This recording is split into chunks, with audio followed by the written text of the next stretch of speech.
Exclusive interview with Mr. Larry André, the United States Ambassador to Somalia. In this interview, we are speaking with Mr. Larry André, the current United States Ambassador to Somalia, about Somaliland and his view on its independence and potential cooperation between Somaliland and the United States. Somaliland Chronicle, you have been in the region for quite some time. And as we know, the Horn of Africa is a restive region because of internal conflicts and global power competition. How do you see the future of the region? And how much does the rivalry between foreign powers contribute to the instability in the region? Ambassador André, the entire world is currently confronting greater than usual challenges, including this region. If the various peoples who make up this region, and their leaders, can overcome these challenges through building optimal relations within their borders and with their neighbors, then this region has a bright future. Conflicts, both internal and external, make sustained social and economic progress impossible. Mutually beneficial, mutually supportive, and mutually respectful relations among individuals, among groups, among regions, and among countries advances the best interests of all. Freedom of expression and open discussion are required to achieve optimal relations. These principles apply to all human societies, including my own. An inclusive, tolerant, and united society and region is more resistant to negative external forces. Somaliland Chronicle, Somalia went through a rough election cycle over the last 1.5 years.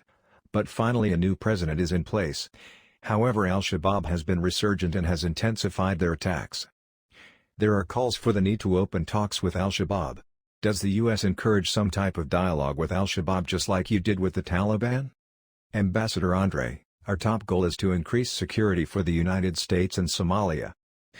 Our role is to assist Somali security forces and their African Union allies in protecting Somalis, East Africans, and Americans from terror attacks, violent extortion, and the other criminal activities of the extremist organizations Al-Shabaab and Daesh. Somalia's leaders will decide the best approach to protect the population from these groups, and how best to rid the country of their murderous and extortionary behavior. Somaliland Chronicle, Somaliland is described as a model for peace, stability and democracy in the region and has been relatively successful in holding one-person one-vote elections with minimum outside help, especially from the U.S.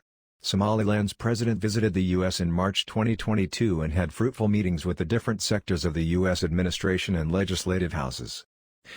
You are also aware there is a Somaliland Partnership Act with bipartisan support by the Senate and similar bills by the House calling for establishing closer cooperation between Somaliland and the United States in areas of strategic interest. What are your plans for further advancing and solidifying this growing momentum? Ambassador André, we often hear the mistaken assertion that the United States does not aid the people of Somaliland. That is false.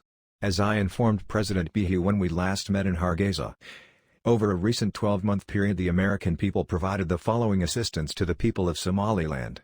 More than $160,000 in security projects to counter money laundering and terrorist financing, upgrade visa registration systems, and train Somaliland Coast Guard officers. More than $1 million in programs to support increased investment, job creation, and renewable energy generation. More than $2.2 million to expand access to justice and support educational and professional opportunities for women and youth.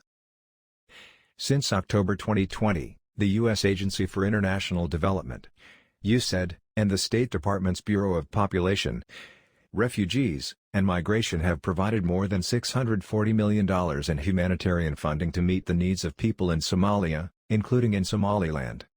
As I have told President Hassan Sheikh Mahmoud and President Muse Bihi, the United States is deeply committed to Somalia's revival. We work with all stakeholders to improve security, prosperity, and governance. In collaboration with other international friends of Somalia, the United States has supported talks between Mogadishu and Hargeisa, most recently in June 2020 in Djibouti, which I attended at the invitation of both parties. The purpose of such talks is to find a way forward on specific arrangements that will improve the lives of all Somalis. We hope to provide future diplomatic, technical, and material assistance for a new round of talks when leaders are ready. Within this context, we are currently considering additional partnership measures to propose to Somaliland authorities. Somaliland Chronicle, what goals do you have for Somaliland? What would you like to have achieved at the end of your term? Ambassador André, Exactly the same goals as I have for all of historic Somalia: increased security, humanitarian response, inclusive economic growth, and effective governance. Somaliland Chronicle, what are your plans to visit Hargeisa in an official capacity? Ambassador André, I already visited Hargeisa and Berbera in my official capacity on May 12, including a formal call on President Bihi and his cabinet in Hargeisa, a tour of the Berbera airport, and an aerial tour of the Berbera seaport. This was my first official visit outside Mogadishu, other than meeting our troops in Baladogle. I have a list of other places and senior leaders within historic Somalia that I should visit. Once I complete those initial visits, I plan to return to Somaliland with more of my colleagues to consult with leaders and to review our aid programs. Somaliland Chronicle, can you elaborate on your recent comments to Hiran Online that U.S. policy is to recognize historic Somalia in its historic borders? Ambassador André, sure. I note that Somaliland has cooperative relations with several countries, including Ethiopia, Djibouti and UAE, as well as ourselves. No United Nations member state recognizes Somaliland independence. We are no different than Somaliland's other international friends. The United States recognizes the sovereignty and territorial integrity of the Federal Republic of Somalia and its historic borders, which include the Somaliland region. We respect the achievements of the Somaliland region in terms of democratic governance and security. We work on shared goals with Somaliland's authorities just as we do with Somalia's federal member states. We view the question of Somaliland's status as an issue for the people of Somalia, including Somaliland, to determine. We note that in the June 2020 talks in Djibouti between delegations from Hargeisa and Mogadishu, both parties agreed to work together to promote the interests of all Somalis within the territory of historic Somalia, thereby increasing mutual confidence and promoting reconciliation and an eventual agreement on status. Somaliland Chronicle, how does the U.S. government define historic Somalia? Ambassador André, Somalia was admitted into the United Nations on September 20, 1960. The United States, like all United Nations member states, recognizes Somalia as it was on that date.